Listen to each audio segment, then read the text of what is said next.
Hello guys, स्वागत है आपका अपने यूट्यूब चैनल देव बाबरे डीकेवी पर। आज मैं आपके लिए लेकर आया हूँ इंटरमीडिएट के मैथ से संबंधित मोस्ट इम्पोर्टेंट क्वेश्चन जो एक्सरसाइज 1.2 से संबंधित हैं। वीडियो को स्टार्ट करने से पहले मैं आप सभी से रिक्वेस्ट करना चाहता हूँ कि जिसने अभी तक हमारे चैनल को सब्सक्राइब नहीं किया है वह रेड कलर के बटन को दबाकर चैनल को सब्सक्राइब कर लीजिए और बेल आइकन को दबाना न भूलें, जिससे हमारी आने वाली नेक्स्ट वीडियो का नोटिफिकेशन आपको प्राप्त हो सके। चलिए तो फिर टाइम को वेस्ट किया बिना फटाफट वीडियो को स्टार्ट करते हैं। चलते हैं क्वेश्चन नंबर 1 की ओर। निम्नलिखित में से कौन से रिक्त समुच्चय के उदाहरण हैं? सबसे पहले तो आपको यह मालूम होना चाहिए कि रिक्त समुच्चय होता क्या है। सभी स्टूडेंट्स ध्यानपूर्वक सुनिएगा। ऐसा समुच्चय जिसमें अवयव की संख्या शून्य होती है उसे रिक्त समुच्चय कहते हैं। इसे फाई अथवा मझले कोष्ठक के द्वारा प्रदर्शित किया जाता है। आप यह भी ध्यान रखिएगा कि 0 एक अवयव होता है, इसलिए यह एक एकल समुच्चय है, यह रिक्त समुच्चय नहीं है। नेक्स्ट, फर्स्ट, 2 से भाज्य विषम प्राकृतिक संख्याओं का समुच्चय। आप सभी को मालूम होना चाहिए कि 2 से भाज्य विषम प्राकृतिक संख्याओं का समुच्चय अर्थात कोई भी विषम प्राकृतिक संख्या 2 से विभाज्य नहीं है, इसलिए फर्स्ट एक रिक्त समुच्चय है। सेकंड, सम अभाज्य संख्याओं का समुच्चय। सम संख्याएं कौन कौन सी होती हैं? 2, 4, 6, 8 और इनमें से अभाज्य संख्या कौन सी है? 2। तो इसलिए यह एक रिक्त समुच्चय नहीं है, यह एक एकल समुच्चय है। नेक्स्ट, थर्ड, x:x एक प्राकृतिक संख्या है। x इज लेस देन 5 और साथ ही साथ x ग्रेटर देन 7।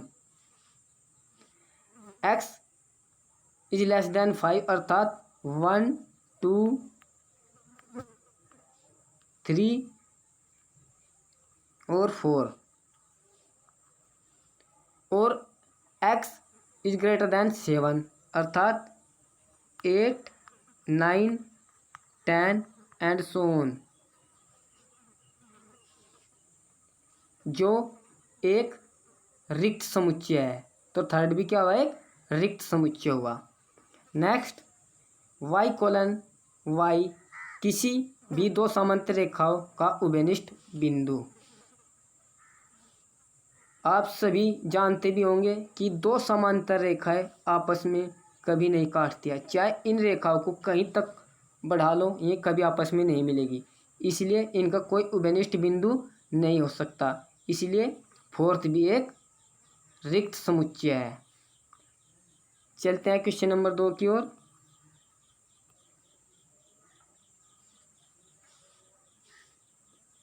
निम्नलिखित समुच्चयों में से कौन से परिमित और कौन से अपरिमित समुच्चय हैं?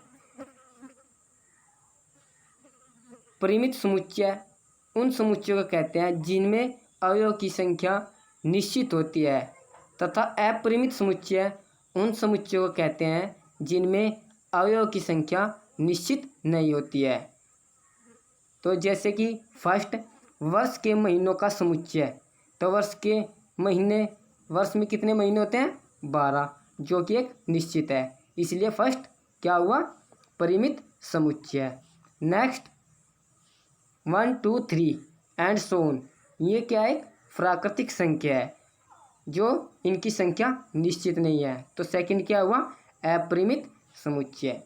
Third, 1, 2, 3 and so on 99 and 100, जो कि 1 से 100 तक है जिनकी संख्या निश्चित है, तो थर्ड क्या हुआ? एक परिमित समुच्चय। फोर्थ, 100 से बड़े धन पूर्णांकों का समुच्चय। तो 100 से बड़े धनात्मक संख्या तो असंख्य संख्याएं होती है, इसीलिए फोर्थ क्या हुआ? अपरिमित समुच्चय। 5, 99 से छोटे अभाज्य पूर्णांकों का समुच्चय। तो 99 से छोटे अभाज्य पूर्णांकों की संख्या तो निश्चित होती है ना। जैसे कि 10 से छोटे अभाज्य गुणांक पूर्णांक कौन कौन से होते हैं? 2, 3, 5, 7। तो ऐसे ही 99 से छोटी अभाज्य पूर्णांक की संख्या भी निश्चित है। तो इसलिए पांचवा भी एक परिमित समुच्चय है। चलते हैं नेक्स्ट क्वेश्चन की ओर।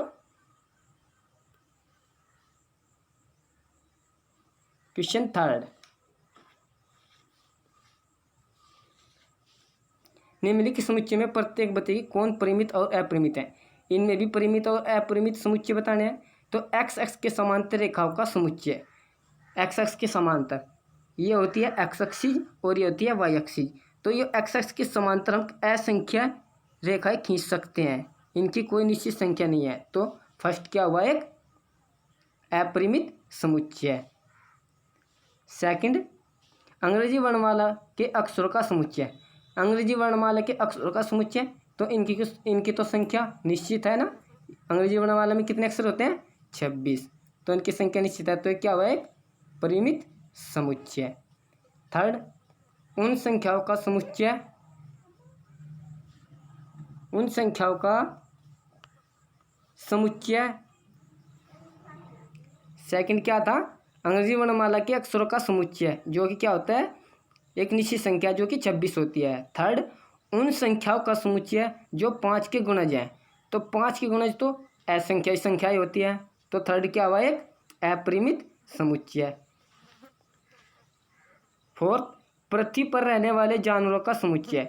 तो पृथ्वी पर रहने वाले जानवर जो होते हैं, जैसे हमारे इंडिया में गाय भैंसों की संख्या तो निश्चित होती है, तो पृथ्वी पर भी तो जानवरों की संख्या की निश्चित संख्या होती है। तो फोर्थ भी क्या हुआ? एक परिमित समुच्चय।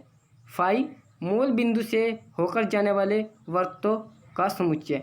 तो मूल बिंदु जैसे कि ये एक्स एक्सिस होती है, सॉरी वाई एक्सिस, और ये होती है एक्स एक्सिस। तो यहाँ पर ये मूल बिंदु होता है। तो इससे होकर जाने वाले वृत्तों की संख्या पूछ रहा है। तो इससे होने जाने वृत्त की संख्या तो असंख्य वृत्त खींचे जा सकते हैं, जैसे कि ये और ऐसे ही बढ़ते जाते हैं। तो इनसे मूल बिंदु से होकर जाने वाले असंख्य वृत्त खींचे जा सकते हैं। इसलिए पांचवा क्या हुआ? अपरिमित समुच्चय। चलते हैं नेक्स्ट क्वेश्चन की ओर। क्वेश्चन नंबर 4, इसमें आपको बताना है कि ए बराबर बी अथवा नहीं। तो ये समान समुच्चय है कि नहीं। अब ए में ए बी सी डी और बी में डी सी बी ई, ए का प्रत्येक अवयव बी में उपस्थित है। तो इसलिए क्या हुआ? ए बराबर बी। तो ए बराबर बी अर्थात ए और बी समान समुच्चय है।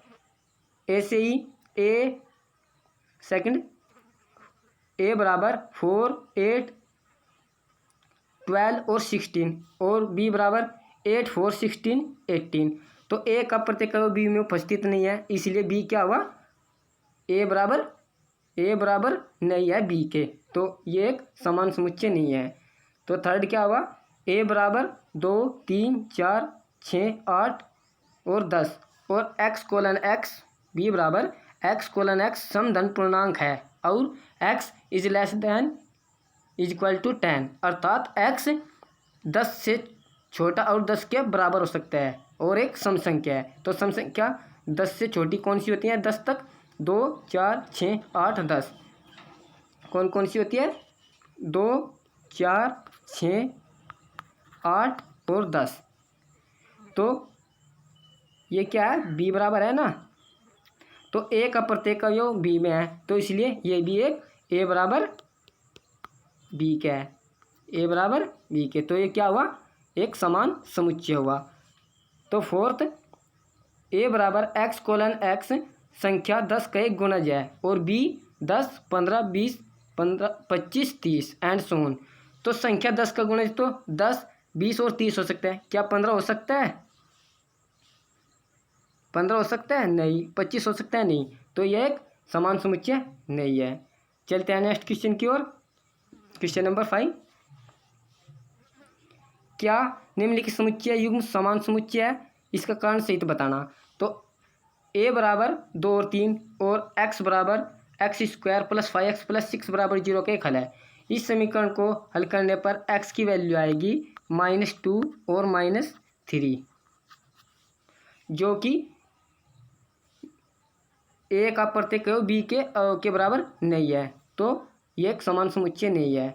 तो सेकंड नंबर, ए बराबर F O double L O W का एक अक्षर है, तो बी बराबर एक्सपोनेंस वोल्ट का एक अक्षर है। तो यह क्या एक समान समुच्चय है? क्या ए का प्रत्येक अवयव का एक अक्षर है? तो इसे सारणी रूप में लिखा है, तो सारणी रूप पीछे फर्स्ट एक्सरसाइज में मैंने कराया हुआ है, तो उसमें ये क्या हुआ, एक समान समुच्चय हुआ। क्यों? देखो, फॉलो में से वोल्प बनता है ना, डब्ल्यू ये रहा, ओ ये रहा, और एल ये रहा, और एफ ये रहा, तो ये क्या हुआ, समान समुच्चय हुआ। चलते हैं नेक्स्ट क्वेश्चन की ओर। नीचे दिए गए समुच्चय में समान समुच्चयों का चयन कीजिए। समान समुच्चय का चयन करना है आपको। तो हमें देखना है कि ए का प्रत्येक अवयव कौन से आपस में एक दूसरे से मैच कर रहे हैं। तो देखो, बी बराबर 1 2 3 4 और डी बराबर 1 2 3 1 4 2। तो ए का प्रत्येक अवयव बी का प्रत्येक अवयव डी में उपस्थित है, और इसी प्रकार ई का प्रत्येक अवयव जी में उपस्थित है। तो बी बराबर डी के और ई बराबर जी के, तो ये समान समुच्चय है। बाकी सब असमान समुच्चय अर्थात समान समुच्चय नहीं है। आई होप आपको यह वीडियो जरूर पसंद आएगा। आपको यह वीडियो पसंद आया तो वीडियो को लाइक कर दीजिए। जाने से पहले मैं आपसे एक बार फिर रिक्वेस्ट करना चाहता हूँ कि जिसने अभी तक हमारे चैनल को सब्सक्राइब नहीं किया है, वह रेड कलर के बटन को दबाकर चैनल को सब्सक्राइब कर लीजिए और बेल आइकन को दबाना न भूलें, जिससे हमारी आने वाली नेक्स्ट वीडियो की नोटिफिकेशन आपको प्राप्त हो सके। और यदि आपको किसी क्वेश्चन में डाउट है तो नीचे कमेंट बॉक्स में कमेंट करके अवश्य बताएं, मैं आपके सवाल का आंसर जरूर दूंगा। धन्यवाद।